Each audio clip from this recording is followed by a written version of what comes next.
Hello, as a reaction to the recent collapse of FTX and Alameda Research, several Polkadot Parachains released an official statement disclosing what is their remaining connection to FTX and Alameda and if the development could be affected in any way. So let's check one by one. First, Astar Sota Watanabe, the founder of Astar, posted on Astar Discord this message. There are two types of connections between Astar and Alameda. First is market making, which included ASTR tokens which have been lent to Alameda. These ASTR tokens was a loan to Alameda for market making purposes. So one of the core activities of Alameda Research was this market making, and apparently they have done market making for hundreds of cryptocurrencies. Market making in crypto space basically means to provide liquidity to a specific crypto and attract the buyers and sellers to crypto trading platforms and exchanges. Without market makers, the market of a specific coin could become less active and less liquid. So that's why many projects, including Astar, collaborated with Alameda for market making purposes.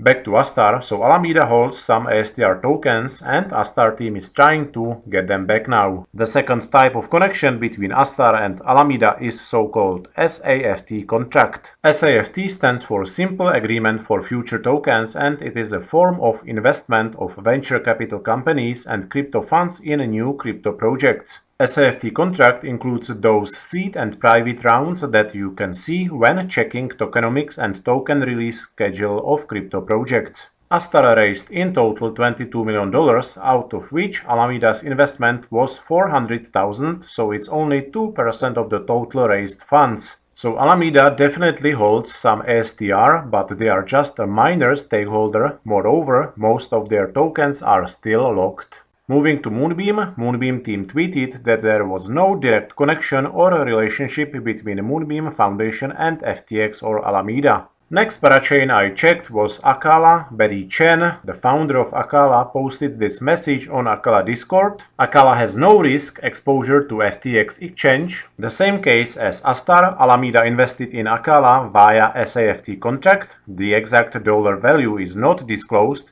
It only says Alameda holds 250,000 ACA and 25,000 KAR. So again, a very low holdings compared to the total circulating supply of ACA, which according to Subscan is currently 391 million, although CoinMarketCap shows a much higher circulating supply, 529 million ACA. Next one is Parallel Finance. This is the statement on Discord, and on the right the tweet of Yubo Ruan, the founder of Parallel. Alameda also invested in Parallel with a total amount of $500,000. This amount represents only 2% of the total raised amount. So the same case as Astar and Acala, Alameda also holds some Para tokens, but the holdings are negligible in comparison to the total Para circulating supply. In addition, these Para tokens have 4 years lockup period, so they are being unlocked very gradually, hence there should be no risk of Para suddenly dropping. Alameda also did a market making for Parallel, but it says here the relationship was ended a month ago and all the lent Para tokens for market making have already been returned to Parallel. So there is no further business between Parallel and Alameda anymore. The next one is Manta Network. Alameda also invested in Manta, but according to this statement, it was a very limited amount which does not have any impact on the Manta Network development. Manta has no additional business operations or involvement with Alameda, and Manta team holds no funds on FTX. Now Bitcountry. This is a post by Ray Lu, the founder of Bitcountry, including the link to the official statement. Bitcountry team has no exposure to FTX and Alameda, and they also do not hold any assets on FTX. All crypto assets Bitcountry team holds are secured under multi-signature wallets. They also announced they are working on partnership with more crypto exchanges, for which Bitcountry team is building metaverses on their Pioneer Metaverse platform. According to this, Bitcountry team maintains a runway of minimum 6 years without any revenue or external investment. The way I understand this is that Bitcountry, as a metaverse project, has secured funding for at least 6 years,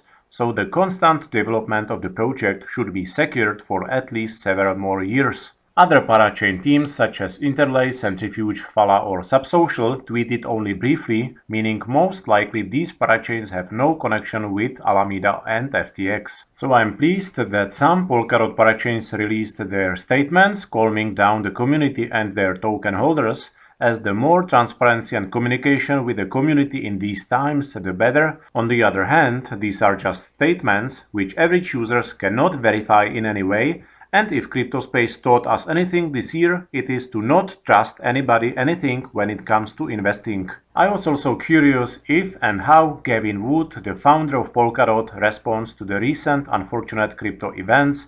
I think we all who believe in Polkadot ecosystem and its vision can be assured we have chosen the right ecosystem with so much needed values and with a truly visionary leader. On the other hand, when even CZ, the founder of the biggest crypto exchange, needed to be reminded that a truly decentralized and trustless web is the solution for all that happened with FTX and Alameda, then it makes me think it could be a really long way for Web 3.0 vision to come true. I know that the business model of Binance is the opposite of Web 3, as it's a completely centralized company based on a full trust of its users, but still, the entire crypto space is currently really badly hurt, and all the players in the space with it, no matter if centralized or decentralized. The trust in crypto is being hit big time this year, although FTX and Alameda have nothing to do with the core cryptocurrency technology, as these are only classic Web2 businesses which went under due to incompetence, but more likely due to greed of their leader. All the main elements of cryptocurrencies such as blockchain, cryptography, smart contracts, peer-to-peer network and game theory, they all work just as well as last year when Bitcoin reached all-time high 69,000.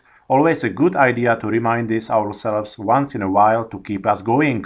I can't recommend enough listening to this Twitter space on Maria Nofel Twitter account about crypto exchanges and how they manipulate with users' funds. Sometimes not even experts on crypto space know what really happens on exchanges with users' funds. I'll leave the link under the video. Stay safe and consider getting your beloved crypto out of exchanges. Thank you for watching and see you next time.